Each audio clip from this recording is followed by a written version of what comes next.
சத்யா படிப்பு முடிச்சிட்டா நல்ல வேலைக்கு போயிடுவான். அவன் சவகாசமும் இருக்காது. நேரங்காலம் வரும்போது எல்லாம் நல்லதாவே நடக்கும் மீனா, நீ ஒன்றும் கவலைப்படாத.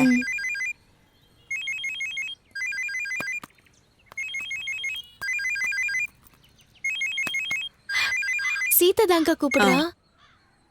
சீதா என்னாச்சு? அக்கா வேலை கன்ஃபார்ம் ஆயிடுச்சு. என்னாச்சு மீனா? வேலை கிடைச்சிருச்சாங்கா? ரொம்ப சந்தோஷம் சீதா.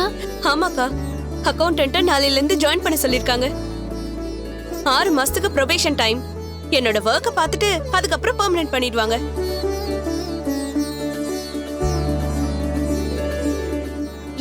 எனக்கு ரொம்ப சந்தோஷமா இருக்கு சீதா. இப்பதான் வரும்போது நம்ம பொன்னியம்மன் கிட்ட வேண்டிட்டு வந்த நல்லதே நடந்திருக்கு. என்ன ஒரு குறை, நம்ம அப்பா இருந்திருந்தா ரொம்ப சந்தோஷப்பட்டிருப்பாரு. அவர் ஆசைப்பட்டதும் இதுக்கு தானே. எனக்கும் அப்பா ஞாபகமா தான்க்கா இருக்கு. அப்பா நம்ம கூடவே தான் இருப்பாரு. சரி, நீ நாளையில இருந்து வேலைக்கு போகணும்ல? ஆமாக்கா, ஜாயின் பண்ண சொல்லிட்டாங்க. அம்மா கிட்ட சொன்னியா? இல்லக்கா, நான் முதல்ல உனக்கு தான் ஃபோன் பண்ணேன். சரி, வீட்டுக்கு போய் அம்மா கிட்ட சொல்லு. நானும் மாமா கிட்ட சொல்றேன், ரொம்ப சந்தோஷப்படுவாரு. சரிக்கா. அக்கா, அப்புறம் ஒரு விஷயம். கொஞ்ச நேரத்துக்கு முன்னாடி நான் இங்க யார பார்த்தேன்னு தெரியுமா? யார? ரோகிணிய. ரோஹிணியா? அந்த ஹாஸ்பிட்டல்லையா? ஆமாக்கா, இங்க கவுண்டர்ல பில்லு கட்டிட்டு இருந்தாங்க. பேசலாம்னு நினைச்சேன், ஆனா அதுக்குள்ள என்ன உள்ள கூப்பிட்டாங்க, நான் போயிட்டேன். அது குழந்தை பிறக்கிறதுக்காக பார்க்க வர ஹாஸ்பிட்டல் தானே? ஆமாக்கா. அவங்க எதுக்கு அங்க வந்தாங்க? தெரியலையே.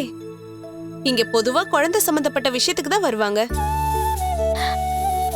அப்போ ஒருவேளை அதுவா இருக்குமோ? அதுவானா? ஏய், அதான் சீதா, ரோஹிணி ஒருவேளை மாசமா இருப்பாங்களோ? இருக்கலாம்.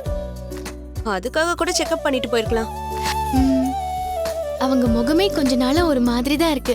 கண்டிப்பா அதுவா தான் இருக்கும் சீதா. பரவாயில்ல, 2 நல்ல விஷயம் நடந்திருக்கு. ஒண்ணு, உனக்கு வேலை கிடைச்சிருக்கு, ரோஹிணி உண்டாயிருக்காங்க. அவங்க உன் மாமியார் கூட சேர்ந்து உன்னை மதிக்கிறதே இல்ல. நீ அவங்களுக்காக இவ்வளவு சந்தோஷப்படுற. அதுக்காக என்ன பண்றது சீதா? அவங்களும் நம்ம குடும்பம் தானே. நம்ம குடும்பத்துல ஒரு குழந்தை வரப்போகுதுன்னா அது எல்லாருக்கும் சந்தோஷம் தானே. சரிக்கா, இப்ப நீ எங்க இருக்க? ஏதோ மாலை கட்டணும்னு சொன்னியே, நான் வேணா ஹெல்ப் பண்ணவா? அதெல்லாம் ஒன்னும் வேண்டாம். அதான் உனக்கு வேலை கிடைச்சிருச்சுல்ல, இனிமே நீ அதை மட்டும் பார்த்தா போதும். சரி, நீ அம்மா கிட்ட போய் சொல்லு, சந்தோஷப்படுவாங்க.